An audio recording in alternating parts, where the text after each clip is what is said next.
بردوو لە دەوڵەتی نوێی عێراق لە ساڵی 1920 بەدواوە بە بەردەوام شۆڕش، خەبات، قوربانیدان، بەخشینی شەهید و ئەنفال، کیمیاباران و کۆی ئەو قۆناغە ڕاگوزەرە پڕنەهامەتیە پڕناڕەحەتی بەسەر کووردا هاتووە لە پێناو ئەوەی کە کورد ئەگەر 100% سربەخۆ نەبێت بەڵام وەکو ئینسانێکی ئازاد لەم وڵاتە بتوانێت کە پیادەی مافەکانی خۆی بکات و هەموو شۆڕشەکان و هەموو قوربانیدانەکان و هەموو مفاوەزات بەو مفاوەزاتانی کەوا سەرکەوتوو بوونە باوانەشی کەوا ناسەرکەوتوو بوونە لە پێناو یاخود لە پێناوی ناوچە دابڕێنراوەکان و کەرکووک بە تایبەتی بوونە. ئەمڕۆ ئێمە باس لە مرافعەکەی سەرۆک مامجەلال و کوردستانی بوونی کەرکووک دەکەین لە عێراقێک کە لە دوای ساڵی 2003 و لەژێر فەرمانڕەوایەتی هێزەکانی هاوپەیمانان و بەتایبەت ئەمریکا عێراقێکی وێرانە، عێراقێک کە سەرجەم دامەزراوە و فەرمانگە حکوومەکانی لە ڕەوڕەوە و ڕاڕەوەی دیسپلینکراوی خۆی دەردەچێت، بێگومان ئەو کاتە لە 2004 و لە ئەنجومەنی حکوم کاتێک کە بەشێکی زۆر لە سەرکردایەتی سیاسی عێراقی ئەو کات و ئێستاش بەشێکیان کە لە ژیان داماون و بەشێکیان کە لە سەردەمی معارەزەدا بوون، ئەوە سەرۆک مامجەلال بوو بە پشتبەستن بە بەڵگە و ئەرگۆمنت و نەخشەیەکی سیاسی سەردەمی دەوڵەتی عوسمانیەکان ئاماژەی بەوەدا کە کەرکووک خاچی پیرۆزی کوردستانە و ئەم ناوچانە یاخود سنووری دەوڵەتی عێراقی هیچ کاتێک لە چیای حەمرین تێنەپەڕیوە و سنووری باشووری کوردستان چیای حەمرینە. هەرخۆشی بێگومان لە ماوەکانی ڕابردوو یاخۆ لە ساڵەکانی ڕابردوو ئاماژەی بۆ داوە کە هەتاوەکو کوردێک لەم ناوچانە مابێت کەرکووک و ئەم ناوچانە خاچی پیرۆزی کوردستانن. بۆ قۆناغی ئێستا دیارە مەخابن لە دوای ساڵی 2012 و نەخۆشکەوتنی سەرۆک مامجەلال بێگومان بۆشایەکی سیاسی و تەنانەت ئەمنیش لە عێراقا ڕوەدات و هەروەکو چۆن بەڕێز سەماحەتی سیستانی بە سەمامی ئەمانی عێراق ناوەزەندی کردبوو، بینیمان لە دوای نەخۆشکەوتنی و دابڕانی سەرۆک مامجەلال لە گۆڕەپانی سیاسی عێراق بەرەو چه ئاراستەیەک هەنگاوینە. ساڵی 2017 کاتێک کە سەرۆک مامجەلال کۆچی دوایی کات، ئەوە بێگومان نەهامەتیەکی دیکەی بەسەر گەلانی عێراق بەگشتی هێنا و کورد بە تایبەتی. ئێستا بۆ قۆناغی ئێستا بۆ دۆخی ئێستا پێویستە کە یەکێتی نیشتیمانی کوردستان و سەرکردایەتی یەکێتی نیشتیمانی کوردستان چی بکات، چی بکرێت، چۆن بکرێت بۆی کە لەسەر هەمان نەخشە ڕێگا، لەسەر هەمان میکانیزم، لەسەر هەمان ئالیەت و ئایدۆلۆژیا و فکر و فەلسەفەی سەرۆک مامجەلال بەردەوام بن لە داکۆچیکردن لە کوردستانی بوونی ئەم ناوچانە و بەتایبەت کەرکووک کە شادەماری باشووری کوردستانە. ئەمڕۆ بە خۆشحاڵیەوە لەگەڵ دکتۆرە دریڤان عەبدولقادر ئەندامی پێشووی ئەنجومەنی سەرکردایەتی یەکێتی نیشتیمانی کوردستان قسە و باسی زیاتر دەکەین لەسەر پێگەی کەرکووک لای سەرۆک مامجەلال بە تایبەتی و ئەو مرافعەی کە سەلماندی بۆ یار و نەیار کە کەرکووک کوردستانیە. دکتۆرە سڵاوت لێ بێت یوارەت باش. سپاس ئەم کاتی ئێوەش باش. سپاسانەکەم بۆ میوانداریتان. ئەمڕۆ ئێمە هەرچەند ڕۆژێک تێپەڕیەوە بەسەر ڕۆژی مرافعە گەورەکەی جەنابی مامجەلال، 20 ساڵ تێپەڕیەوە بەسەر ڕۆژی مرافعەی گەوری مامجەلال کە 9/2/2004 ئەنجامیدا لە ئەنجومەنی حکوم، ئەو کات کە هێشتا دامەزراوە سەرەکیەکانی دەوڵەتی عێراق لە دوای سقوط پێک نەهێنرابوو، تەنها ئەنجومەنێک هەبوو بۆ بەڕێوەبردنی ئەم وڵاتە، بریتی بوو لە ئەنجومەنی حکوم یاخود مەجلیسی حکوم. لەو مەجلیسەیە جەنابی مامجەلال لە ڕۆژی 9/2 توانی کۆمەڵێک داواکاری بخاتە بەردەم یاخود وتارێک پێشکەشکا وتارەکەی زیاتر بە شێوەی مرافعە دەربکەوێت لە بەردەم ئەو بچوار ئەندامەی تری ئەنجومەنەکە. ئێمە ئەگەر تەنها سێری ئەو وێنەیەکەین کە مۆرکی ئەم ڕۆژی پێ و دیارە کە جەنابی مامجەلال نەخشەیەکی گەورەی سەردەمی دەوڵەتی عوسمانی بەدەستێوێتی و پیشانی ئەندامانی سرەدا، ئێمە ئەگەر تەنها ئەوە لە بەرچاو بگرین هەڵەین، چونکە ئەو ڕۆژی مرافعەیە کۆمەڵێ داواکاری، کۆمەڵێ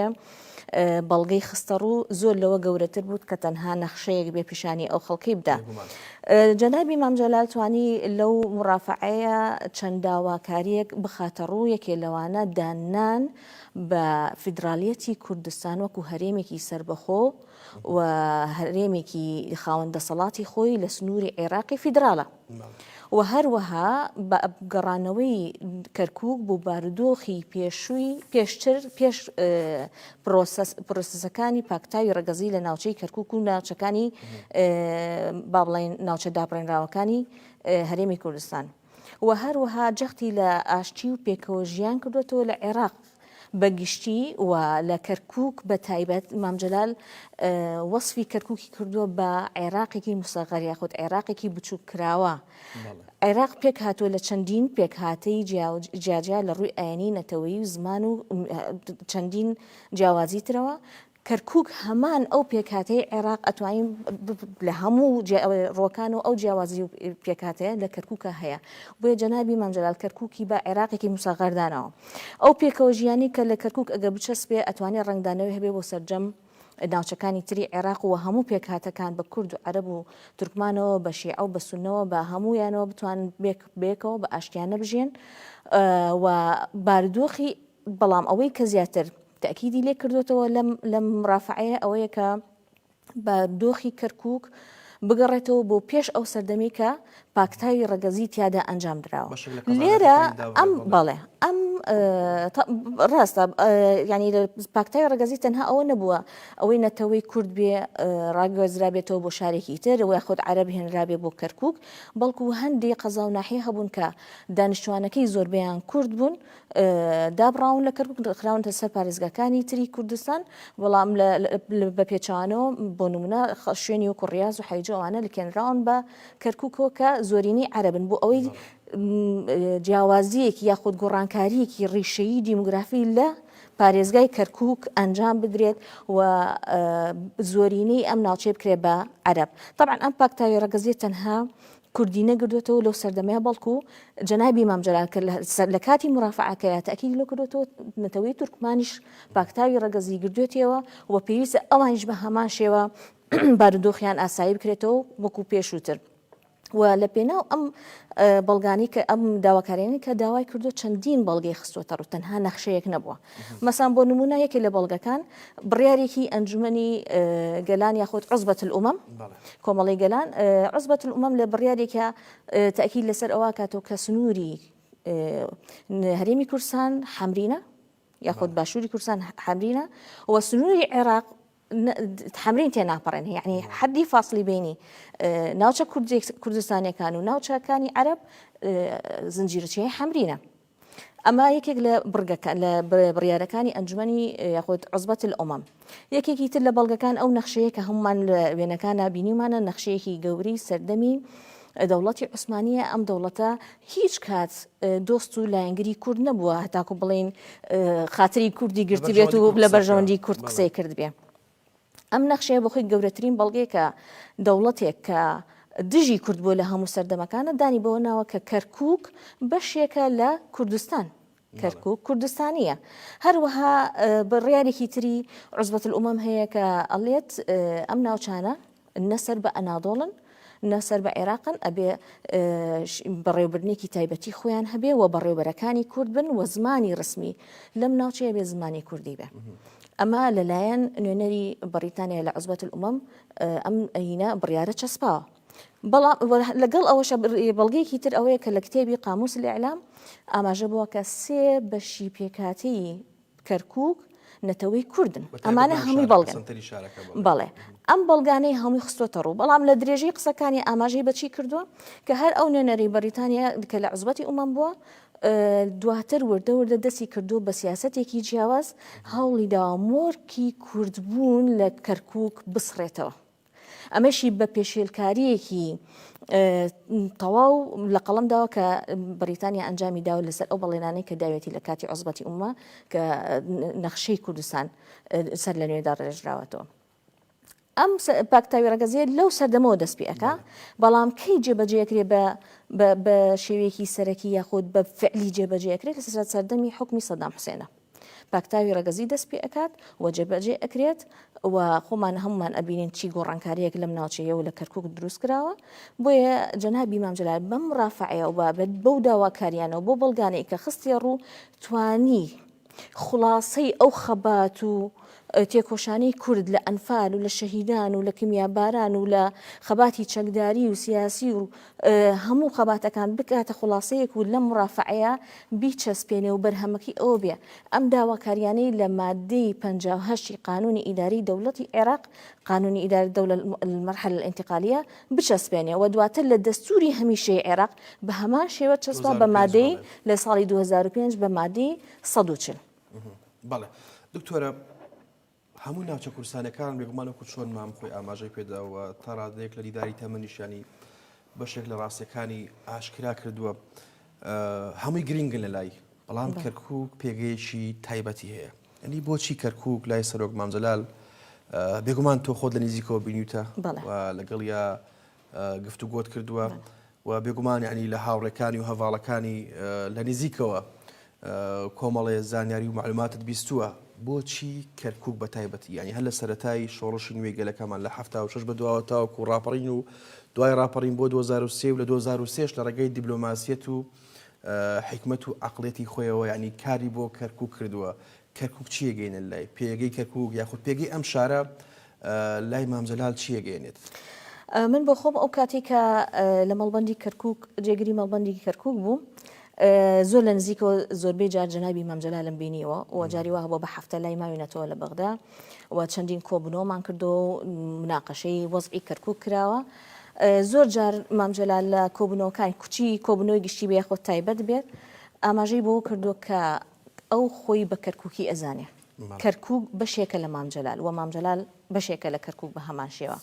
و وەزیفەی ئەو لە بەغا دائیمان تەکیدی کردوەوە لە لای زۆربەی ئەو کەسانێک کە مناقەشەی سیاسی لەگەڵ کردوون گفتوگۆ و دیبلۆماسیەت و ئەمانە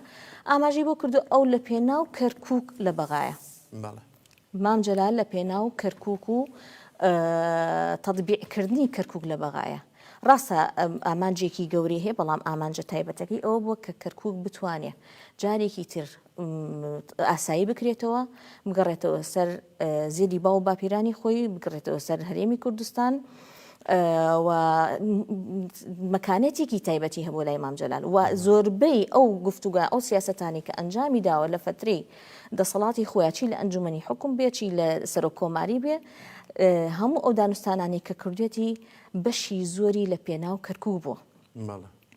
و جگەلەوە طبعا مام جەلال مەکانەتێکی خۆی هەبووە ڕاستە سەرۆک کۆمار ئەگەر ئێمە بین لە ڕۆ قانونێکەوە سەیریکەن یان لە ڕۆ سیاسێکی تەنانەت ئێستا سەیریکەن ئەو لەواچی ئەو دەسەڵاتە زۆری نەبێت کە بتوانێت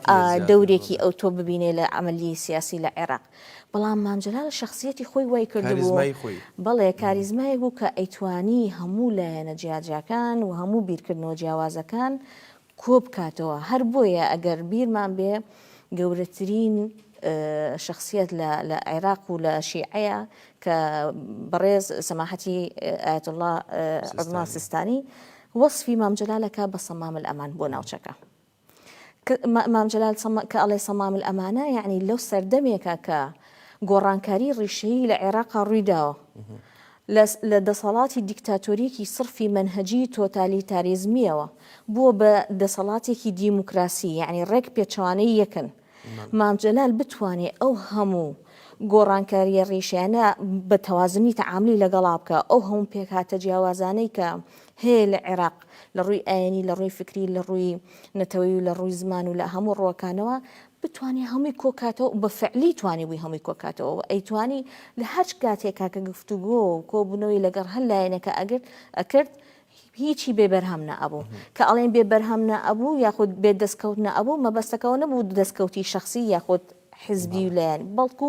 دەستکەوتێک کە لە مەسلحەتی هەموو عێراق بەگشتی و گەلی کوردیش بە تایبەتی بەڵێ دکتۆرە شاید حاڵ هەیە کە لە ڕۆژی مرافعەکانی لەوێ بووە و بەشێک لەوانانی توانم بڵێم ڕۆژنامەنووسن و قسەیان لەسەر ئەو مۆزوع یاخود بۆ نمونە لە نزیکەوە سەرۆک مام جەلالان بینیەوە ئەو بابەتێکە خۆی سەبارەت بە مرافعەکەی ویستوێتی کە نووسیوێتەوە ینی ئاماژە بۆ دەکەن کاتێک کە لە ئەنجومەنی حکم بوونە و کاکۆبوونەوەکە تەواو بووە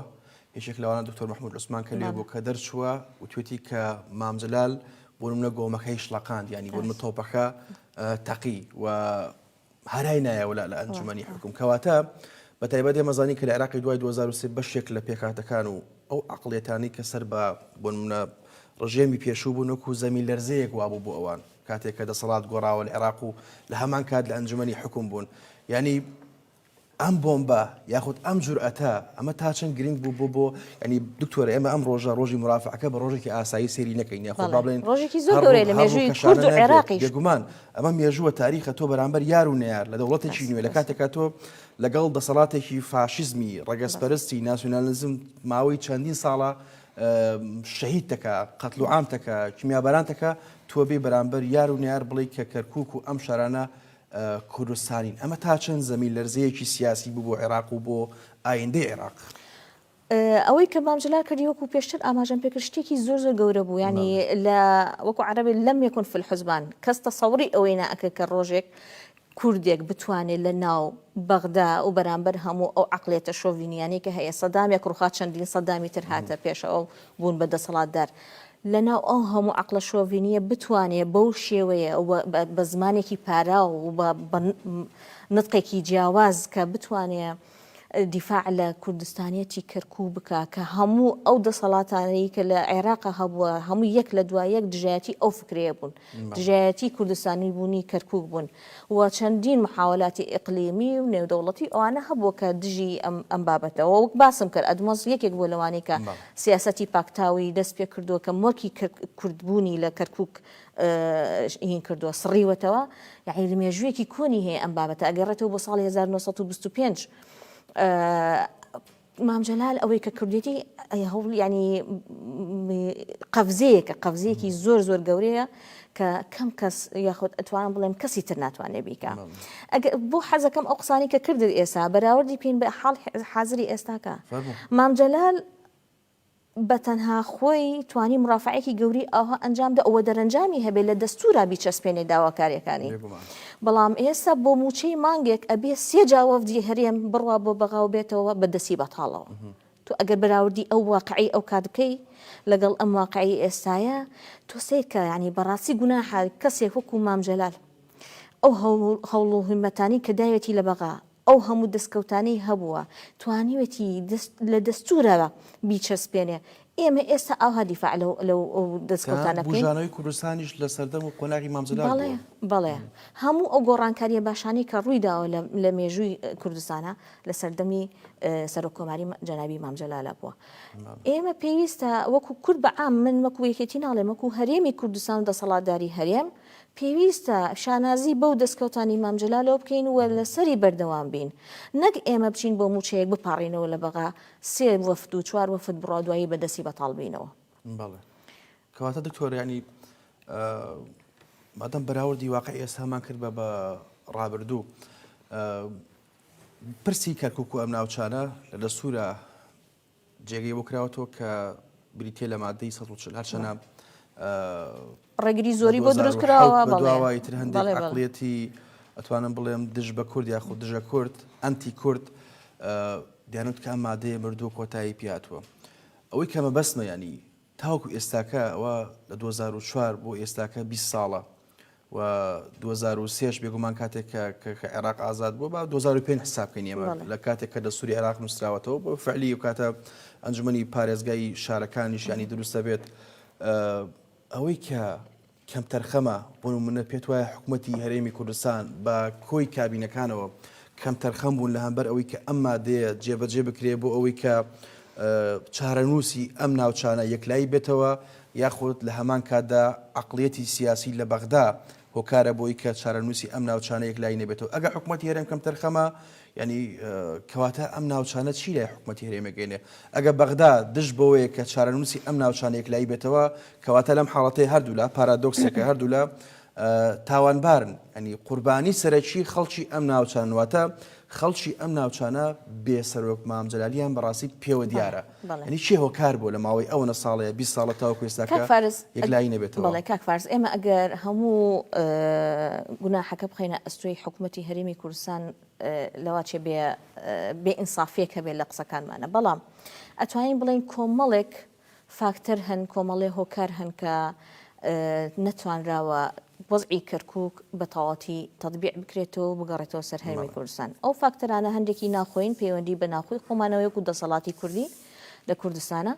و هەندێکی لەسەر ئاسی عێراقا کە ئەو عقلێتانی ئێستا حکومڕانیەکەن لە عێراق هەر هەمان ئەو عقلێتی کە لەسەر دەمی سەدەم بەس دەم چاوەکان و ناوەکان گۆڕاون ئەگینا بە عقلێت هەر هەمان ئەو عقلێتن کە لێرە حکومەکەن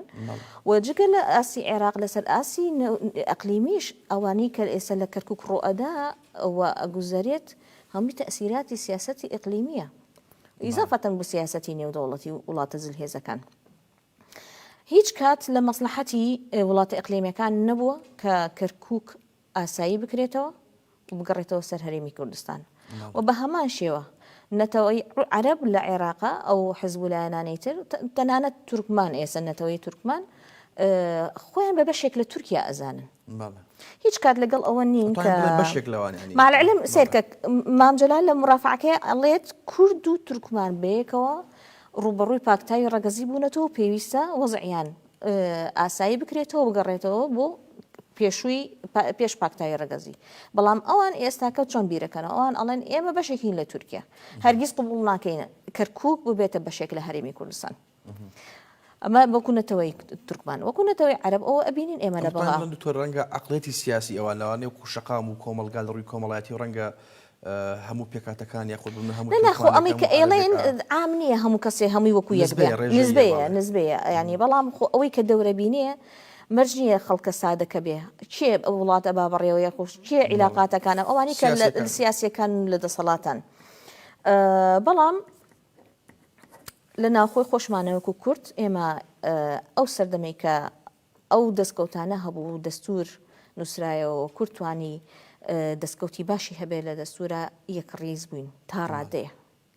بەڵام لە دوای ئەوە ئێمە کە یەکڕیزیمان لە دەستدا و دووبەرەکەی کەوتە نامانەوە تا ئێستا ئێمە ئەو دەستکەوتانی هەمان ناڵێم زیادمان نەکرد بەڵکو ئەوانیشی کامان بۆ خەریکە لە دەستێدین ئەمانە هەمووی هۆکارن بۆ ئەو وەزعی کە ئێستا دروست بووە بەڵێ ئەرکی سەرشانیەکێتی چییە بە تایبەت یان ئێمەزانین کە لە دوای کۆنگرەی پێنجستاکە یەکێتی سەرۆکی خۆی هەیە بۆ بێگومان ئەو سەرۆکیەتێک دیارە کوڕی ڕەوانشاد سەرۆک مام جەلالە پێگەیەکێتی لە بەغا پێگەیەکی بەهێزە و ئەتوانین بڵێن ئەو پێگەیەکێتی لە بەغا هەیەی بەپێی ئەتوانین بڵێن باگراوندەکەی ڕابردوو یاخود بڵێن بەهۆی ڕابردووێ بەهۆی پێشخانەکەی ڕابردوو کە سەرۆک مام جەلال لە بەغا بوونیادی ناوە ئێستا ئەرکیەکێتی چییە کە جێبەجێ بکات بەتایبەت لە هەڵمەتی یاخود لە بانگشەی هەڵبژاردن بینیمان کە سەرۆک بافڵ خۆیاتە کەرکووک و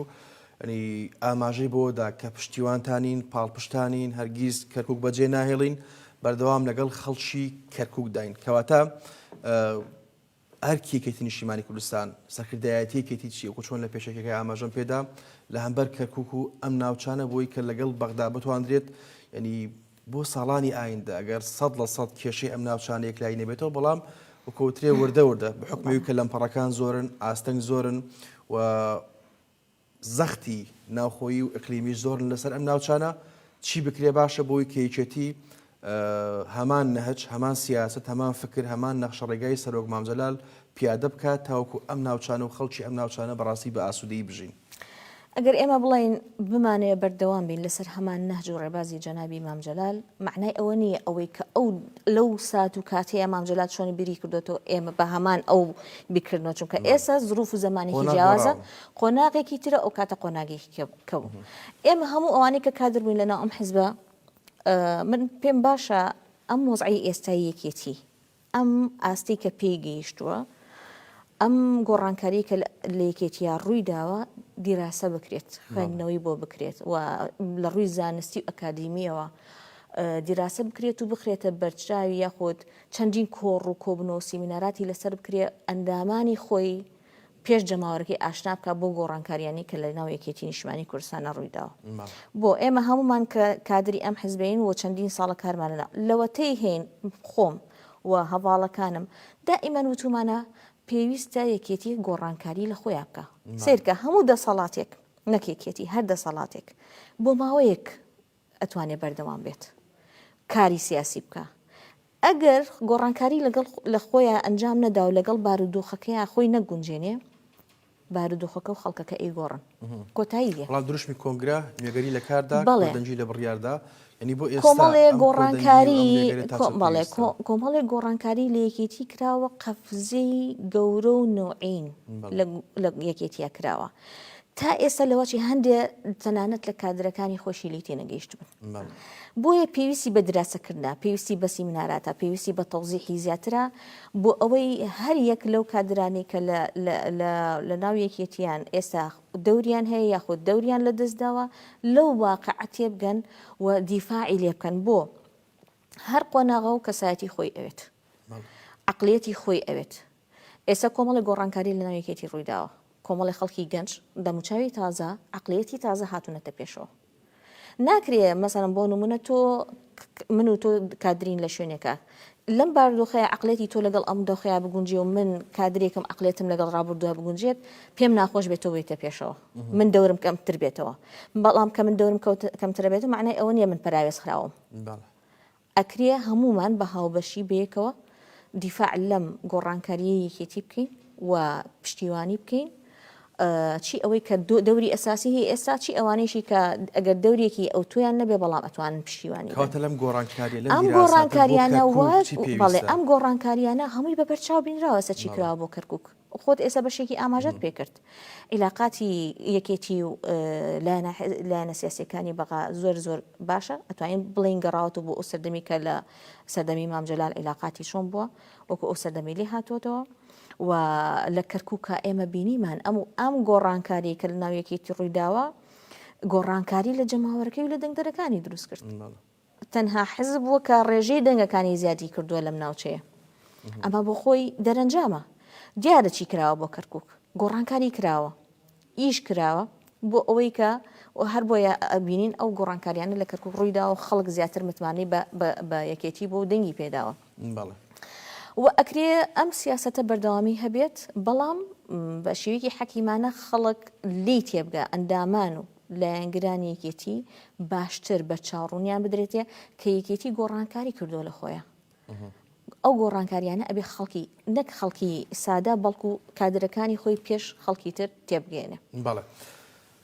لە 2003 بۆ 2005 تا ڕادێکانی پێشەوەی کە ئەنجومەنی پارێزگای کەرکووک ینی هەڵبژاردننی بۆ بکرێت کاتە سەرۆک مام جەلال ئاماژەی بۆدا کە پلە و پۆستە ئیدارەکان لە کەرکووک لە بینی پێکاتەکان 32 بە 32 بێ بۆی کە 32 بە 32 بۆی کە کاتە پێکاتی مەسیحیشەوە بەڵێ تاوەکو خەلەلێک یاخود نەهاوسەنگیەک لە بینی پێکاتەکان ئاڕوونەدا ئەوەی کە هەبێ هاوسەنگی ڕابژیرە تاوەکوتی ئەنجومەنی پارێزگای کەرکووک هەڵدەبژێردێ پاشان بە پێوەی کە هەر پێکاتەیەک حەجم و استحقاقی خۆی وەرگرتنانات لە کاتێکە کورد کە زۆرینی ئەم شارە بوو زۆرین دەنگانی ئەم شارێ بەدەستێ نابوو ئەنجومەنی یاخود سەرۆکی ئەنجومەنی پارێزگای دا بە پێکاتەی تروکمانی ئێستاش ئێمە دوای 18 ساڵ کاتێکە هەڵبژاردننی ئەنجومەنی پارێزگای کەرکووک ئەنجام نەدرا دیارە لە 12 کرا و هیچێک لە دروشمەکانی سەرۆک مام جەلال پێکەوە ژیانی ئاشتیانی نێوان پێکاتەکانی ئەم شارە بوو ئێمە بۆ ئێستا و بۆ ئەم قۆناغا بە تایبەت قۆناغی دوای هەڵبژاردننی ئەنجومەنی پارێزگای کەرکووک تا چەند پێویستمان بە سیاسەتی سەرۆک مام جەلال هەیە بۆ پێکەوە ژیانی ئاشتیانی نێوان پێکاتەکانی کەرکووک کاک فارس ئەگەر ملاحەزەت کرد ئێمە لە سەرەتای قسەکانمانە کە باسی ڕۆژی مرافعی جەنابی مام جەلالمان کرد یەکێ لەو خاڵانێکت داوای کردبوو پێکەوە ژیانی ئاشتیانی پێکاتەکانی عێراقا بە تایبەت و کەرکووک ینی بەگشتی و کەرکووک بە تایبەت و ئەگەر نازانم خوێندووتەوە یاخۆت من یەکەم ڕۆژ کە دەرەنجامی هەڵبژاردنەکانی کەرکووک ئێعلان کرا یا شەوەکەی بوو یاخود بۆ بەیانێکی بابەتێکم نووسیوە بەڵێ بابەتێکم نووسیوەوە ڕێی خۆم و تۆ لەسەر ئەو بابەتە کەرکووک نەک یەکێتی هەر حزبێکی تر نەک 5 کورسی بەڵکو لە کۆی 15 کورسی 10 کورسیش بێنێ بەبێ تەوافقی سیاسی ئەم شارە بەڕێوە ناچێت هەرواشی لات ئێستاکە بەبێتەوە و ئەمە یەکێکە لەو سیاسەتانی کە مام جەلال قەناعەتی پێ بوو کاری پێ کردووە من بە خۆم بە خوێندکارێکی مەدرسەکەی مام جەلال لەزانم بۆیە بە ئەزمموی خۆم لە سەردەمی مام جەلالە بۆی ئەو بابەتم کە لەو ڕۆژیان نووسیەوە خەڵکێک هەبوو توان ژیان ئەدا یەکێتی ڕاستە یەکەمی کەرکووکە بەڵام ناتوانێ محافظدانێ یەکێتی ڕاستە براوەیە وەکو ژمارە بەڵام کورد براوانێ نەخێر ئەمانە هیچی ئەساسی نییە لە هەڵبژاردنە کەسێک دۆڕاوە کە کورسی بەدەستنێنێ هیچ کورسێک کە تۆ یەک کورسی بەدەستهێنا براوەی اینجا ئێمە نەک یەک کورسیمان بەدەستهێناوە بەڵکو 5 کورسیمان بەدەستهێناوە ئێستا ئەگەر لە ڕووی عرفی هەڵبژاردن و پێکهێنانی حکومەتە خۆجیەکان بڵێ یەکێتی استحقاقی خۆیەتی محافظی ئەبێ بەڵام لەگەڵ ئەوشە یەکێتی هەر وەکو جاران وەکو سەردەمی مام جەلال قەناعەتی بە پێکەوە ژیانی ئاشتیانەیە قەناعەتی بەوە نیە ڕەئی خۆی بۆچوونی خۆی قووەتی خۆی فەرز کات بەسەر لایەنەکانی ترەوە لەگەڵ پێکەوە ژیان بۆیە پێی باشە هەر کات کە حکومەتی خۆجی کەرکووک تەشکیل بکرێت بە ڕێگەی تەوافق و تێگەیشتنی هەموو لایەنەکان بێت و ڕەزامەندی هەموو لایەک بێت. بەڵێ قسەیەکی باو هەیە ئەوەی کە پەیوەندی بە ڕێز کاکلێری سێمەجی دەوێت کاتێک کە لە شاخ بووە ڕوو لە خوار دەکا و پێی دەڵێن بۆشی دەڵێت کە بۆ لای بۆ سەرەوەچم بۆ لای مامجار پێیان دەڵێن کە تۆ بەرەو خوار مامجار لە کوێ بەسەرەوە لەوێ دیارە مامجلالێکی دروست نابێتەوە ئەمامە بەڵگەیەکی حاشە هەڵ نەگرە وەکو دوا پرسیارشم تەبان دکتۆرە بەڵام تا چەند پێویستمان بەوە هەیە کە لەسەر ڕێبازەکەی سەرۆک مامجلال بەردەوام بین خۆگەر 100% ڕێبازەکەشی پەیڕەو نەکەین بەڵام لانی کەم خۆ 60 بۆ 70 بۆ 80 لە سەدی هەر لە قاعدەوە تاوەکو قیادا پەیڕێ بکەین و جێبەجێکەین لە ژیانی سیاسی و ژیانی ڕۆژانی خۆمان. من بێشت دڵخۆشم کاک فارس ئەوەیە لە سەرۆکی حیزبەوە تاکو بچکترین ئەندامی ئەم حیزبە هەر هەموو قەناعەتی بەوەیە کە بەردەوام بێ لەسەر سیاست و نەهجی مام جەلال و بە فعلی هەمومان لە کردداری ڕۆژانەمانە ئەومان جێبەجێ کردووە ئەمە بخۆی مای دڵخۆشیە کە ئێمە بتوانین بەردەوامی بە ڕێبازەکەی مام جەلال بێن معنای ئەوە نیە وەکوتم هەمان ئەو هەڵوێستانە لوک بەڵام هەمان بیرکردنەوە بۆ ئەم باردۆخی ئێستا چۆنە بە هەمان ڕێبازەکەی ئەو ئێمە بەردەوام بین ئەمە سیاستێک کە پێویستە خەڵک بەردەوام پەیمانگایەک هەبێ من پێم باشە لێرەوە پێشنیارەکەم یەکێتی نیشتیمانی کوردستان پەیمانگایەکی هەبێت بەردەوام کادرەکانی دەوراتیان بۆ بکاتەوە تایبەت بڵێ ئەوە بەگشتی بوو بەڵام مەمی من پێشنیارەکەم تایبەت بێ بە ڕێبازی مام جەلال و ئەو بابەتانی کە مام جەلال نووسیوێتێ وتاری زۆرە کتێبی زۆرە و دیداری تەلەڤیزیۆنی زۆرە هەموو ئەوانەی کە لە ئەرشیفی مام جەلالایە هەمووی دیراسە بکرێت بوترێتەوە بە کادرەکانی یەکێتی نیشتیمانی کوردستان بۆ ئەوەی ڕۆژێ لە ڕۆژان ئێمەش نەماین جیلی دوای ئێمەش بتوانن سوود لە بۆچوونەکان و فکری مام جەلال ببین. سپاس بۆ تۆ دکتۆرە ماندوو نەبێت و تەمەندرێژی بۆ ئێوە ڕۆحی سەرۆک مام جەلالی شاد بێت دووبارە سپاس بۆ تۆ بەڕێزان سپاس بۆ ئێوەش کە بینەر بوون من بەخێر.